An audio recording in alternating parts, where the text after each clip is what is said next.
আইয়ুব পয়গম্বর আমার আল্লাহ তাআলার জিকির করতেছে, আল্লাহকে ডাকতেছে। এমন টাইমে আমার আল্লাহ তাআলা লামকানের মধ্যে ফেরেশতাদের সাথে কথা বলতেছে। আমার আল্লাহ তাআলা ফেরেশতাদেরকে ডাক দিয়া কয়, ফেরেশতারা তোমরা তো বলেছিলে আমি আল্লাহ দুনিয়াতে মানুষ যেন না ফাটাই। এ ফেরেশতারা তোমরা তো বলেছিলে মানুষগুলা মারামারি করবে, কাটাকাটি করবে, দ্বন্দ্ব করবে।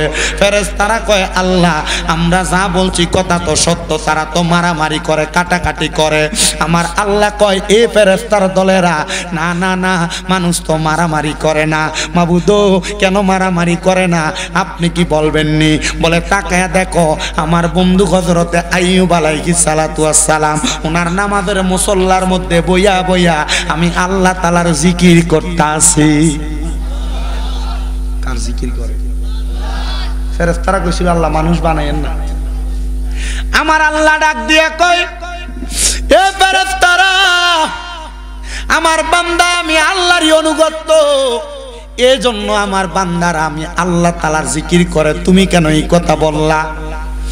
আমার আল্লাহ তাআলারে ওই ফেরেশতারা ডাক দিয়া কয়, আল্লাহ আপনি তো আইয়ুব আলাইহিস সালাতু ওয়াস সালাম রে সুন্দর সুন্দর কয়েকটা সন্তান দিবেন। বলে হ্যাঁ। আল্লাহ হয়তোবা আইয়ুব নবী এই ছেলেগুলা পাইয়া আপনার ইবাদত করে। আমার আল্লাহ কয়, না রে ফেরেশতা, আমার বন্ধু এই সন্তান পাইয়া আমার ডাকে না, আমার বন্ধু আমি আল্লাহরে খুশি করার জন্যই ডাকে। ফেরেশতারা ডাক দিয়া কয়, আল্লাহ আপনি আইয়ুব নবীর একটু পরীক্ষা করে দেখেন না। হযরতে আইয়ুব নবী উনি চইলা গেলেন ওনার ইবাদত খানার মধ্যে। এমন টাইমে আইয়ুব আলাইহিস সালাতু ওয়াস সালামের সন্তানরা পড়ালেখা করার জন্য উস্তাদের মাদ্রাসার মধ্যে যখন গেছেন, হঠাৎ করে খবর আসলো উস্তাদের যেই মাদ্রাসার মধ্যে পড়তে গেছেন ওই মাদ্রাসার দেয়াল ভাঙ্গা পইরা আইয়ুব আলাইহিস সালাতু ওয়াস সালামের সন্তানগুলা সেই জায়গায় সবাই ইন্তেকাল করেছে। আইয়ুব নবী ইবাদত করতেছেন। এমন টাইমে হযরত আইয়ুব আলাইহিস সালাতু ওয়াস সালামের কাছে খবর আসছে, আইয়ুব নবীও আপনি যে আল্লাহ তাআলার ইবাদত করতেছেন আপনার সন্তানগুলা তো দুনিয়া থেকে বিদায় হয়ে গেছে। আইয়ুব নবী কয়, আমার আল্লাহ পাকেরই তো ঘোষণা, লা ইউকাল্লিফুল্লাহু নাফসান ইল্লা উসআহা। আমার আল্লাহ তাআলা কারোর সাধ্যের বাহিরে কোনো কিছু সাফাইয়া দেয় না। আমার আল্লাহ আমার যে সন্তানগুলা দিছে আমি সন্তানগুলার ভরণ পোষণের দায়িত্ব নিতে পারছি, এবং আমার আল্লাহ এই সন্তানগুলা আমার কাছ থেকে বিদায় করে নিয়া আমার আল্লাহ জানে আমি আইয়ুব নবী ধৈর্য ধরে থাকতে পারবো, এই জন্য আমার সন্তানগুলা আমার কাছ থেকে নিয়ে গেছে। হযরতে আইয়ুব পয়গম্বর যখন সন্তানগুলা নিয়ে গেছে একটু চোখের পানিও ফালায় না, আমার আল্লাহ তাআলার কাছে শ্রদ্ধা দিয়া ডাক দিয়া কয়, আল্লাহ তুমি যা ইচ্ছা পোষণ করেছো তাই করেছো, আল্লাহ তোমার শুকরিয়া আদায় করি। আমার আল্লাহ ফেরেশতাদেরকে ডাক দিয়া কয়, ফেরেশতা দেখছনি রে আমার বন্ধু আইয়ুব তো আমার প্রশংসা ছাড়ে না, আমি তার সবগুলা সন্তান এই মাটির চাপার মাধ্যমে ইন্তেকাল করাইছি, আমার বন্ধু দিয়ে এখনো আমার ইবাদত করতেছে। এবার ফেরেশতারা আমার আল্লাহর লগে বলতেছে, গো আল্লাহ আইয়ুব নবীরে আপনি এত সুন্দর সন্তানের পরে আইয়ুব নবীর আপনি বড় বড় রাজপ্রাসাদ দিছেন, আইয়ুব নবীর আপনি সম্পদ দিছেন। আইয়ুব নবী ছিলেন বড় লোক, টাকাওয়ালা, সম্পদওয়ালা, এজন্য আইয়ুব নবী আপনার প্রশংসা করে, আপনার ইবাদত করে। আইয়ুব পয়গম্বর ডাক দিয়া কয়, আল্লাহ আপনি আমারে যত রকমের পরীক্ষা করেন না কেন আমি আপনার ইবাদত করতে ভুলবো না। আপনারা বলেন যত সম্পদওয়ালা হোক, টাকাওয়ালা হোক, এই বান্দাটা তো আল্লাহ তাআলার ইবাদত করবেই। অনেক মানুষ সম্পদ হওয়ার পর, টাকা পয়সা হওয়ার পর ইবাদত থেকে দূরে সরে যায়।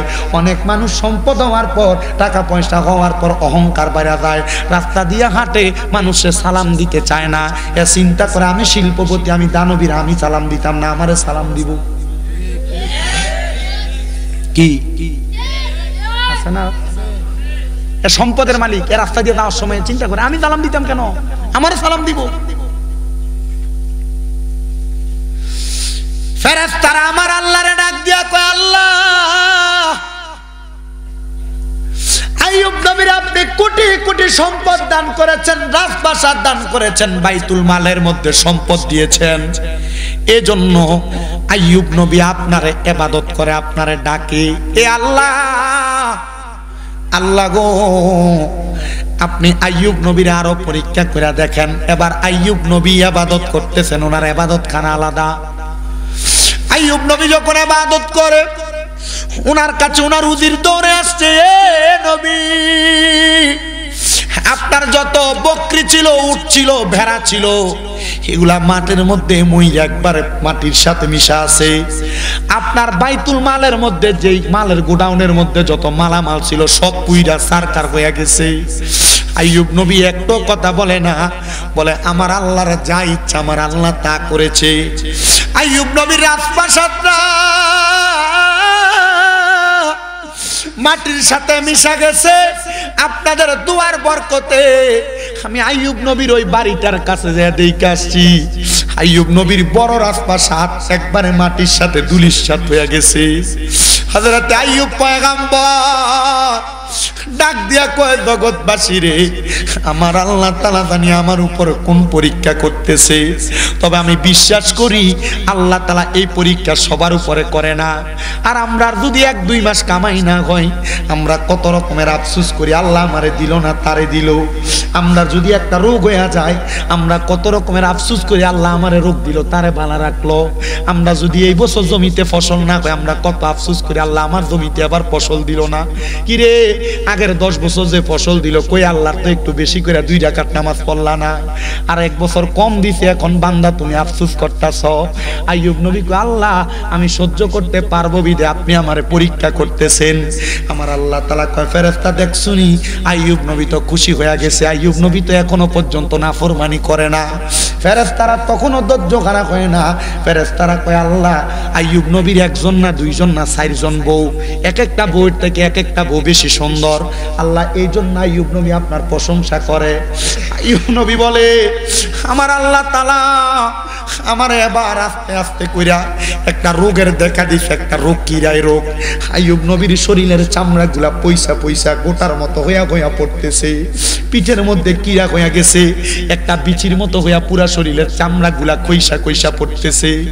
আইয়ুব নবী বলে, আমার 4 জন স্ত্রীর মধ্যে 1 জন স্ত্রী প্রথমে আমারে ছেড়ে দিয়া চলে গেছে যখন আমার সন্তান মারা গেছে। আমার 4 জন স্ত্রীর মধ্যে 2য় জন যখন আমার সব বাড়িঘর পুড়ে গেছে তখন চলে গেছে। 2য় 3য় জন স্ত্রী আমার ঘর থেকে চলে গেছে যখন দেখছে আমার শরীরের মধ্যে রোগ দেখা দিছে। কিন্তু আইয়ুব নবী ডাক দিয়া কয়, আমার একটা বালা স্ত্রী আমার কাছে ছিল রে, যে স্ত্রীর নাম হলো হযরতে রহিমা। এ মা, পর্দার অন্তরাল থেকে যারা শুনতেছো, জামাইর ইনকাম কমে গেলে, কামাই রুজি না থাকলে জামাইর উপর তোমরা কাবজাব করো।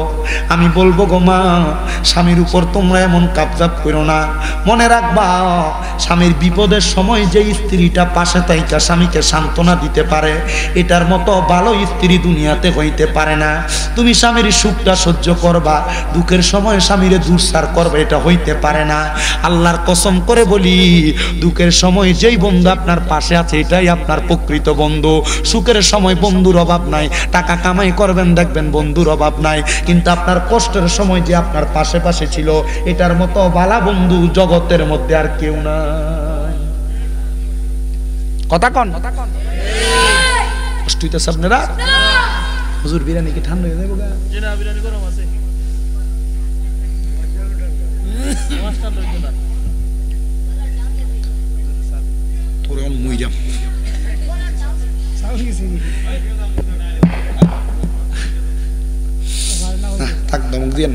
ছোট মানুষ আমি প্রথম তো বুঝছি একটু সালাক, আমি বুঝছেও এর লাগে মাতি না। ও ওখানে আসলো, ওখানে আসলো না নি ভাই আপনার সামনে, ওখান তো রিটটা এনে আইছে, এখান তো রিটটা ফেস না আসলো, এখন তো এখন আইছে। আপনি কি তেমন, আমি এমনি বইছি ওখানে, হে খানে খানে কিতা মাতে, আমি সব বুঝি। আমার বয়স কম, আমি ওয়াজ করি 2017 সাল তুলি, হিসাব করেন চাই 17, 18, 19, 20, 21, 22, 23, 24, 25 হয়েছে, 9 বছর সালে। মানে আমি দাখিল পরীক্ষার বাদের তুমি ওয়াজ দেখি, আলহামদুলিল্লাহ। তাহলে বলেন, বিপদের বন্ধু সবচাইতে বড় বন্ধু, ঠিক কিনা? আপনি যখন পয়সা কামাই করবেন দেখবেন আপনার একবার বহু দূরের আত্মীয় হয়ে পরিচয় দেয়, ভাইফু আছেন দিবানা, কিন্তু যখন টাকা কামাই রুবি না তখন এরপরে ভাইফুতেরও চিনে না, কথা কয় না?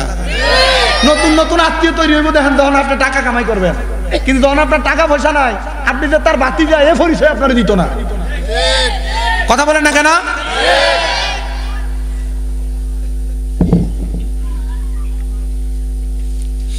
এ বন্ধু, এ নবীর উম্মতের দল, এ আশিক রাসূল ভাই বাবারা, অন্তরের কানটা লাগে শোনো। আইয়ুব নবী কয় আমার রাজপ্রাসাদ থেকে সব পাহারাদাররা চলে গেল, সেনাপতিরা চলে গেল, কর্মীরা চলে গেল, আবার স্ত্রী 4 জনের মধ্য থেকে 3 জন স্ত্রী চইলা গেছে, কিন্তু আমার একটা স্ত্রী যায় না। হযরত রহিমা, আমি বললাম রে রহিমা, তুমি কেন আমার কাছ থেকে যাও না? হযরত রহিমা কই স্বামী, আপনি তো আল্লাহ পাকের পয়গাম্বর, হতে পারে এটা আমার আল্লাহর কোন পরীক্ষা গো। আমার আল্লাহ আপনারে হয়তো কোনো পরীক্ষা করতেছে, আমি রহিমা আপনার কাছ থেকে যাইতাম না। হযরত রহিমা ডাক দিয়ে কয় স্বামী গো, আপনারে কঠিন বিপদে সবাই আপনারে চাইরা চইলা গেছে। হযরত আইয়ুব নবী কয় রহিমা তুমিও যাও, আমি জানি আমার লাগে দুনিয়ার কেউ না থাকলে একজন আছে, বলেন তিনি কে?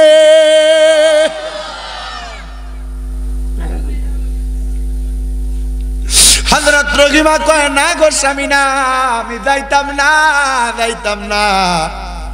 হযরত রহিমা আইয়ুব নবীর কাছে পড়া রইছে, দেখছেন নি বউটা কেমন বউ। আর আমরার বউরা স্বামী যদি অসুস্থ হয় 1 দিন 2 দিন 3 দিনের সময় মাথায় পানিও দিয়া দিতে চায় না, কয় কি রোগ কামাই করছে। আইয়ুব আলাইহিস সালাতু ওয়াস সালাম হযরত রহিমা ওনার খেদমত করে, পিঠের মধ্যে বড় বড় গোটার মতো হইয়া শরীরের চামড়াগুলা খইসা খইসা পড়ে, শরীরের চামড়াগুলার মধ্যে কিরা পোক বইসা গেছে, চামড়ার রক্তগুলা চুইসা চুইসা খায়। হযরত রহিমা আইয়ুব নবীর শরীরটাকে ধৌত করে দিতেছেন, এমন টাইমে একটা পোক আইয়ুব আলাইহিস সালাতু ওয়াস সালামের হাতের অংশ থেকে খাইতেছেন। এই পোকাটা আইয়ুব নবীর শরীর থেকে পড়ে গেছে। আইয়ুব নবী হযরত রহিমার সামনে পোকাটা নিয়ে আবার এই কিরা জায়গার মধ্যে দিয়া দিছে। রহিমা কয় কি গো নবী, আপনি দিয়ে আপনার শরীর থেকে পোকা পড়ে গেছে, আপনি পোকাটারে দইরা আবার দিছেন। আইয়ুব নবী কয় এই পোকাটা মনে হয় পেটের ক্ষুধার জ্বালায়, মনে হয় শরীরে কোনো শক্তি নাই জন্য পড়ে গেছে, যেন আমার শরীরটা খাইতো, এই জন্য আমি পোকাটারে দইরা আবার দিয়া দিছি। কয় কেন গো, কেন গো, আপনার শরীর খাইলে কি আপনার কষ্ট হবে না? কয় না রে রহিমা, না না, কষ্ট হবে না, কষ্ট হবে না, কারণ আমার আল্লাহ তাআলা হয়তো আমি আইয়ুব নবীর শরীরে পোকার রিজিক রাখছে, এজন্য আমি আইয়ুব নবী পোকাটারে আবার এই জায়গার মধ্যে দিয়া দিছি। আইয়ুব নবী গো, এত ধৈর্য কেমনে আপনি ধরলেন গো, ধৈর্য কেমনে ধরলেন? হযরতে আইয়ুব আলাইহিস সালাতু ওয়াস সালাম ডাক দিয়া কয় জগতের মানুষ, আমি ধৈর্য ধারণ করতে করতে অনেক ধৈর্য ধরেছি, এবার আমার ঘরের মধ্যে কোনো খাবার নাই, আমি আইয়ুব নবী এই অসুস্থ অবস্থায় রোজা রাখতে লাগলাম। ও বাবা, সামনেই তো মাহে রমজান মাস আসতেছে, এটা রজব মাস, এরপরে শাবান মাসের চাঁদ, এরপরে রমজান মাস। এই রমজান মাসের মধ্যে রোজাটা রাখা লাগবে, রাখা লাগবে। দেখছেন না আইয়ুব পয়গম্বর অসুস্থ অবস্থায় ঘরে খাবার নাই, রোজা রাখা শুরু করে দিছে। নবী গো কেন রোজা রাখেন? উনি বলতেছে খাবার যেহেতু নাই, আমি এমনিই তো ক্ষুধার্ত থাকবো, এই জন্য আমি রোজা রাখি আমার সময় কাটাইতেছি। আর আমরা মুসলমান ভোর রাত্রে পেট ভরে খানা খাইয়া দুপুর যাইতে না যাইতে আমরা পেটে ক্ষুধা লাইগা জায়গা। আর আমরা দোকানদারেরা দোকান তো বন্ধ করে না, করে না, রমজান মাসে আল্লাহরে ভয় করে না, করে না, দোকানের উপর দিয়া শাটার দিয়া ঘুমটা দিয়া দিয়া দোকানে ব্যবসা চালায়। আল্লাহর কসমে দোকানদাররা আল্লাহর কাছে জবাব দেওয়া লাগবো। এই জন্য সোশ্যাল মিডিয়ার মাধ্যমে যে দোকানদাররা শুনতেছ, যারা দেখতেছ, যারা রমজান মাসে পর্দা লাগায় লাগায় ব্যবসা করো, তোমরা মনে করছো তোমরা পর্দার নিচে যে যে খাইতেছে দুনিয়ার মানুষ দেখে না। ওরে বন্ধু, দুনিয়ার মানুষও যদি না দেখে, আমার আল্লাহ তাআলা তো দেখতাছে। আমার আল্লাহ এমন ফিডা ফিটবো, কাঁচা বাঁশের গোড়া দিয়া বাইরাইব। এজন্য রমজান মাসে রোজার দরকার আছে না নাই? এমনি খাইয়া মোটা তাজা বেড়া রমজান মাসে রোজা রাখে না। দেখবেন একবারে চারিদিক কাইটা মাটি কাইটা ক্ষেত পাথর কুড়ে কাছে সব পরিষ্কার করে কিন্তু রোজা রাখে না। এই রমজান মাসের রোজাটা ক্লিয়ার ভাবে রাখতে হবে, এটা পরিপূর্ণ রাখতে হবে। এবার আইয়ুব নবী বলে আমি রোজা রাখা শুরু করে দিলাম। হযরত রহিমা বলে কোথা থেকে খাবার আসবে? আমি চলে গেলাম মানুষের বাড়িতে কর্ম করব স্বামীকে খাওয়ানোর জন্য। হযরত রহিমা চলে গেছেন কর্ম করার জন্য, মানুষের বাড়িতে বাড়িতে যায়, কিন্তু হযরত রহিমারে মানুষ কাজে রাখে না। কেন কাজে রাখে না? কারণ নবীর স্ত্রী, উনি কাজ করবে কি করবেন এটা নিয়ে সন্দেহ করে। হযরত রহিমা ছিলেন বড় সুন্দরী, বড় সুন্দরী, বড় সুন্দরী। রহিমার চুলগুলো এমন লম্বা ছিল, বলে লম্বা লম্বা চুলগুলার দিকে তাকায় তাকায়া আইয়ুব আলাইহিস সালাতু ওয়াস সালাম সুন্দর সুন্দর কাসিদা পড়তেন, কাসিদা। হযরত আইয়ুব আলাইহিস সালাতু ওয়াস সালামের স্ত্রী হযরত রহিমা মানুষের বাড়িতে যখন কাজ পায় না, হযরত রহিমার মাথার চুলের অর্ধেকগুলা বিক্রি করে ফেলছেন কাইটা। এ রহিমা মাথার চুলগুলা কেন বিক্রি করে দিলা? বলে আমার স্বামীর খাবার যোগান দেওয়ার জন্য।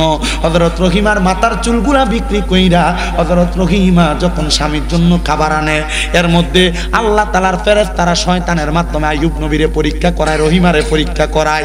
আইয়ুব আলাইহিস সালাতু ওয়াস সালামের কাছে বুড়া একটা মহিলা সাইজা লাঠি দইয়া নিয়া হাতের বেশে আইসা পুরা মহিলাটা আইয়ুব আলাইহিস সালাতু ওয়াস সালামের কাছে কয়, আইয়ুব নবী তুমি যে তোমার স্ত্রীটারে এমনে ছেড়ে দিলা, তোমার স্ত্রীতে বাহিরে চলে গেল, তোমার স্ত্রী তো দুনিয়ার জমিনের মধ্যে অপকর্মের মধ্যে লিপ্ত হয়ে যাবে।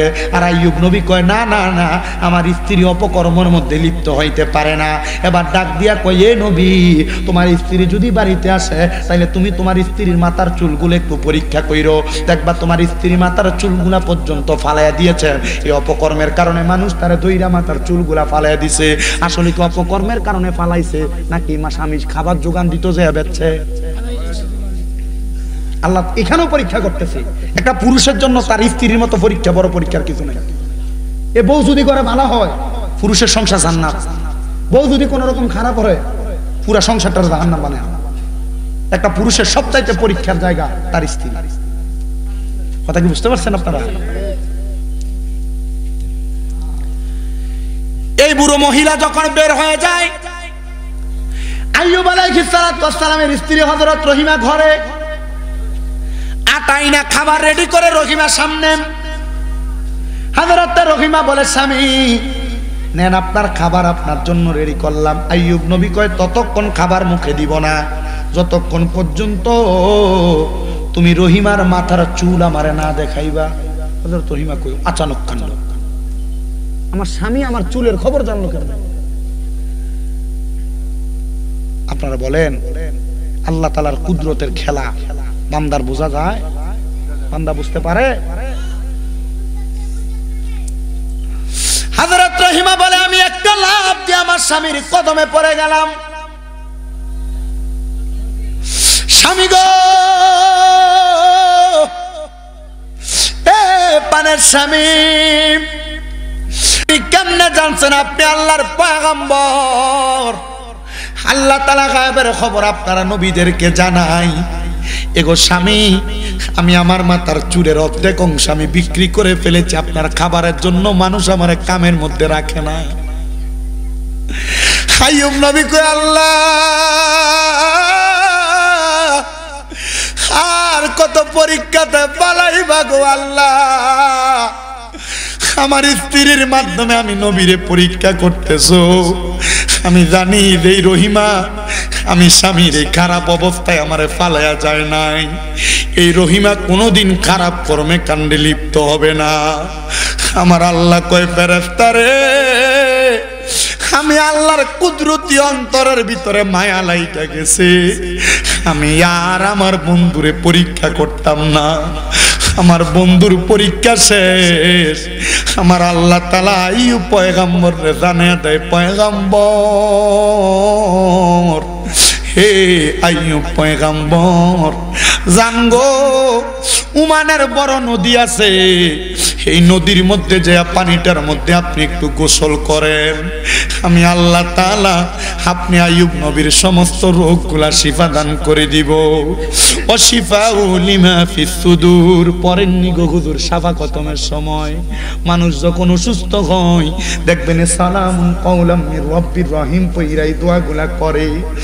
আইয়ুব পয়গম্বর রে আমার আল্লাহ ডাক দিয়া কয় নবী এই উমানের বড় নদীর মধ্যে সাগরের মধ্যে যাইয়া আপনি একটু গোসল করেন, এই পানির মাধ্যমে আপনার রোগ নিরাময় করে দিব। এই যে কক্সবাজারের লবণাক্ত পানিগুলা, এই সমুদ্রের লবণাক্ত পানিগুলা শরীরের জন্য কিন্তু ক্ষতি করে না, ভালো। লবণাক্ত পানিগুলা শরীরের রোগ বালা মুসিবত কাটে, রোগ কাটে। লবণাক্ত পানি দিয়া, লবণওয়ালা পানি দিয়া গোসল করলে মানুষের চামড়ার বিভিন্ন ফ্যাকাশে রোগগুলা চলে যায়, চামড়া পরিষ্কার হয়। এজন্য মাঝে মাঝে গরম লবণ দিয়া গরম পানির মধ্যে গরম পানি দিয়া গোসল করবেন, এটা কোরআনিক চিকিৎসা। এটা আমি মাঝে মাঝে করি, যখনই গোসল করি গরম পানির মধ্যে আমি লবণ ছিটিয়ে দিয়ে পানি দিয়া গোসল করি। কেন? কারণ এটার মাধ্যমে আমার আল্লাহ তাআলা শেফা রাখছে। আর যারা বুড়া বুড়া মানুষ আছেন, চামড়া বইটা জাগা, আপনার জন্য এটা একটা রোগের ওষুধ। শীতকালে আপনাদের গোসল করতে কষ্ট হয়, ঠান্ডা পানির কারণে কষ্ট হয়, আপনারা গরম পানি কইরা এই পানির মধ্যে লবণ ছিটিয়ে দিয়ে পানি দিয়ে ওযু করবেন, গোসল করবেন, দেখবেন গাও গরম থাকবো।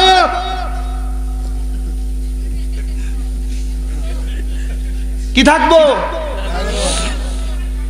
ডাক্তার তো চিকিৎসা দেয়, এটা কোরআনিক চিকিৎসা। যুবক ভাই যারা আছেন, পারলে গরম পানি দিয়ে গোসল করবেন। গরম পানি দিয়ে গোসল করলে আপনার শরীরের ভিতরে বয়সের ছাপ পড়বে না।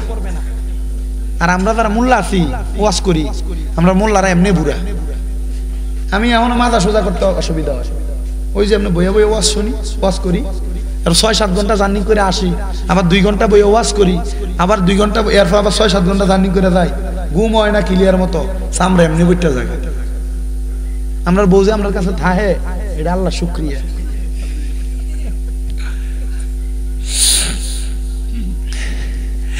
আইয়ুব নবী চলে গেছেন, ওই নদীতে গোসল করছে। ডুব দিয়ে ওঠার সাথে সাথে আইয়ুব আলাইহিস সালামের শরীর সুন্দর, যেমন সুন্দর শরীর ছিল এমন সুন্দর। বিভিন্ন বর্ণনাকারী বিভিন্ন ভাবে লেখাটা লেখছেন। আমি কোরআনের শ্রেষ্ঠ কাহিনীটা পড়া দেখলাম, আত-তাযকিরাতুল আম্বিয়া পড়া দেখলাম। আইয়ুব আলাইহিস সালামের জীবনীটা তো সুন্দর করে লেখা। এবার বলেন, যত বিপদ, যত রোগ, যত বালা মুসিবত আসুক না কেন, ধৈর্য ধইরা তাওয়াক্কুল রাখবেন একজনের উপরে। তিনি কে? মুহাব্বতের আওয়াজে বলেন, তিনি কে? আল্লাহ যেন রহমতের নবীর উসিলায় আমাদেরকে আইয়ুব আলাইহিস সালামের মতো ধৈর্য ধারণ করার তৌফিক দান করে। জোরে পড়েন আমিন। ইয়া নবী সালাম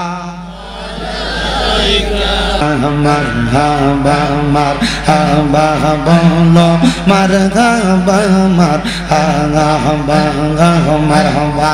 আল্লাহ আল্লাহ নবী যখন যায় মেরাজে, আল্লাহ তাআলার নাম কানে। নবী যখন যায় মেরাজে, আল্লাহ তাআলার নাম কানে। বোরাক হয় যাহার সাওয়ারে, আগে আগে দয়াল নবী, পিছে কামলে আই হায়, পিছে পিছে হয় জিবরাইল, সামনে কামলে ওয়ালা। মারহাবা মারহাবা বলো, মারহাবা মারহাবা মারহাবা। আল্লাহ আল্লাহ একজন জিন্দা নবী শুইয়া আছে, ও মারহাবা। মদিনার শহরে নবী গো, আর কি দেখা হবে নিজে বনে। মারহাবা নবী গো, আর কি দেখা হবে নিজে বনে। মারহাবা আল্লাহ আল্লাহ। আমরা নিদ্রা যাইতে সময় কাটাবো নবী, তোমার দুরুদ পড়ে নবী গো, আর কি দেখা হবে জীবনে নবী গো, আর কি দেখা হবে জীবনে। মারহাবা। আল্লাহ আল্লাহ আপনি মেঘর বান গো নবীজি আপনি মেঘর বান ও গো নবীজি আপনি মেঘর বান মারহাবা আল্লাহ আল্লাহ নয়নে একবার দেখিলে জোড়াইতাম পরাণ ও গো আপনি মেঘর বাগান মারহাবা আল্লাহ আল্লাহ আপনি আল্লাহ প্রিয় হাবিব আপনি দয়া বাগান আপনার জন্য বানাই আল্লাহ তামা মজা ও গো নবীজি আপনি মেঘর বাগান মারহাবা আল্লাহ আল্লাহ আল্লাহ মুর্শিদ মুর্শিদ কইরাই আমার ঘুমাসে না নয়নে মুর্শিদ মুর্শিদ কইরাই আমার ঘুমাসে না নয়নে আমার বলিবা গো মুর্শিদ কেমনে মারহাবা আল্লাহ আল্লাহ আমার বলিবা গো মুর্শিদ কেমনে মারহাবা আল্লাহ আল্লাহ তোমায় আমি ভালোবাসি পাগলের মতো গগন মনে চাইলে এই পাগল মন ছুটে গত কবন মারহাবা আল্লাহ আল্লাহ কলঙ্কের হার গলাই লইয়া গোরে দশবি তৈসে গো আমারে বলিবা গো মুর্শিদ কেমনে মারহাবা আল্লাহ আল্লাহ লা ইলাহা ইল্লাল্লাহু মুহাম্মাদুর রাসূলুল্লাহ সাল্লাল্লাহু আলাইহি ওয়াসাল্লাম জবানটা কইলা উচ্চ কণ্ঠে জোরে পড়েন আলহামদুলিল্লাহ গফির লানা ওয়া তারহামনা লানাকুনান্না মিনাল খাসিরিন বড় আশা করে হাত বাড়াইলাম আল্লাহ তোমারি দরবারে খালি হাতে ফিরাইও না আমরা বান্দারে তুমি যদি দাও ফিরাইয়া আল্লাহ আমরা চাইব কার কাছে রহিম রহমান নামের উসিলায় মাফ করো আমরা রে মাবুদ ও দয়াল আল্লাহ আপনি কি আসমানে না জমিনে না পাহাড়ে না দরিয়ায় এ গত জীবনে আপনার কত তালাশ করলাম সন্ধান পাইলাম না আল্লাহ বহু সন্ধানের পরে এই হবিগঞ্জ জেলার অন্তর্গত সাতাইখাল দক্ষিণ কুরসা শাহ কুদরতুল্লাহ জামে মসজিদের উদ্যোগে 20তম বার্ষিক ইসলামী সুন্নি মুখা সম্মেলন সাজায়া আজকের মাহফিলের আখিরি মুনাজাতের মধ্যে মসজিদের সম্মানিত খতিবে মুকাররম ওলামায়ে কেরাম বিশেষ করে তলেবুল ইলম ছাত্ররা আমার দাড়ি পাকা মুরব্বী বাবারা যুবক নওজোয়ান ভাইয়েরা ছোট্ট ছোট্ট মাসুম বাচ্চারা পর্দার অন্তরালের কত মা বোনেরা দেশ বিদেশ থেকে সোশ্যাল মিডিয়ার মাধ্যমে অনেক ভাই বাবারা মা বোনেরা হাত বাড়ায় আল্লাহ প্রত্যেকের হাতগুলা তোমার কুদরতের দরবারে কবুল আর মঞ্জুর করে নাও মনিব আজকের মুনাজাতের মধ্যে কে জানি হাত বাড়াইছে কার জানি জগতের মধ্যে বাবা নাই হায়রে বাবা যে বাবা রিক্সা চালায়া মাটি কাইটা মাথার গাম পায়ে ফালায়া পরের বাড়িতে বদলার কাজ করে সন্তানরে মানুষের মতো মানুষ করার জন্য আব্বা নিজের রক্তরে পানি বানাইছে এমন আব্বা দাদের অন্ধকার কবরে রে আল্লাহ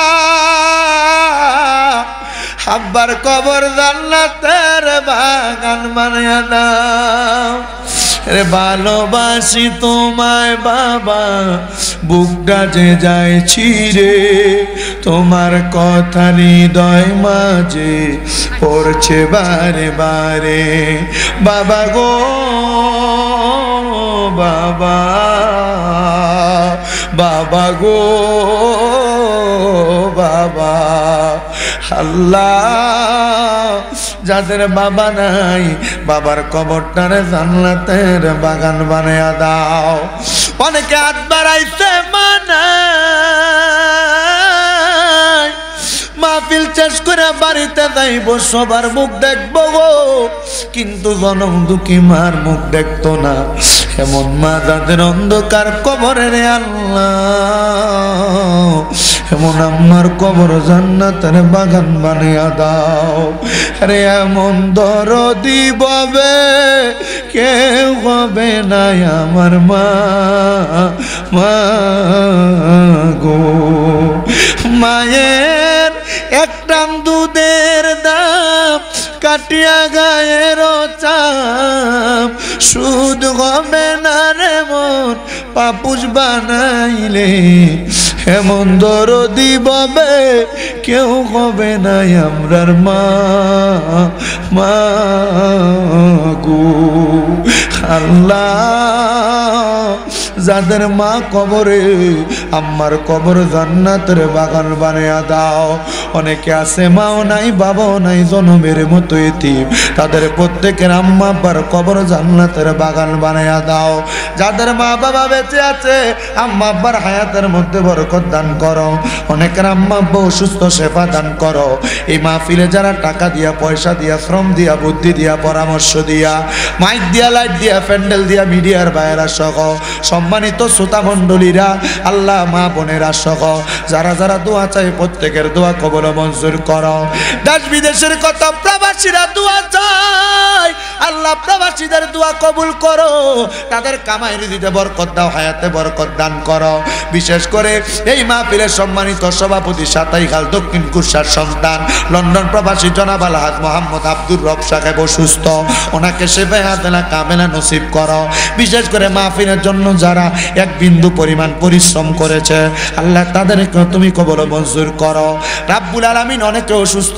শেফায়াতেনা কামেলা নসিব করে দাও আল্লাহ অনেক মা বোনেরা দোয়া চাই আমার মা বোনদের দোয়া কবুল মঞ্জুর করে নাও এই সোনার বাংলাদেশের উপরে তোমার কাজ রহমত বরকত দান করো আল্লাহ ফিলিস্তিনের মুসলমানদেরকে তুমি হেফাজত করো জালেমে জুলুম থেকে তাদেরকে হেফাজত দান করো এই মাহফিল 20তম মাহফিল কিয়ামত পর্যন্ত তুমি কবুল মঞ্জুর করে নাও আল্লাহ বিশেষ করে শামীম ভাইয়ের ঘরে আমরা খাওয়া দাওয়া করেছি ওনার বংশের মানুষদেরকে তুমি মাফ করে দাও কামাই রিজির মধ্যে বরকত দান করো আল্লাহ গো ফরিয়াদ জানাই তোমার দরবারে আগামী বছরের জন্য যারা প্যান্ডেল মাইক টাকা পয়সা দিয়া তেল দিয়া সহযোগিতা করছে আল্লাহ চাল দিয়া সহযোগিতা করছে তাদেরকেও তুমি কবুল মঞ্জুর করে নাও এমন কোন রোগ দিয়েন না যে রোগের কারণে আপনার ইবাদত করতে আপনার কষ্ট হয় আল্লাহ মরণের আগ পর্যন্ত সুস্থ সবল জীবন দান করেন তাদের কামাই রুজি নাই বরকত দান করেন চাকরি নাই চাকরির ব্যবস্থা করেন অনেকে কন্যা বিবাহ দিতে পারে না বিবাহের ব্যবস্থা করেন রাব্বুল আলামিন আল্লাহ অনেক মানুষ তো দোয়া চায় আল্লাহ প্রত্যেকের খাস দোয়াগুলা কবুল মঞ্জুর করে আমাদের প্রত্যেকের মরণের আগে দয়াল নবীর নূরানি চেহারা মুবারক দেখতে দেখতে আখিরি জবানে মধুর কালেমা পড়ে দিয়েন লা ইলাহা ইল্লাল্লাহু মুহাম্মাদুর রাসূলুল্লাহ সাল্লাল্লাহু আলাইহি ওয়াসাল্লাম আসসালামু আলাইকুম ওয়া রাহমাতুল্লাহি ওয়া বারাকাতুহু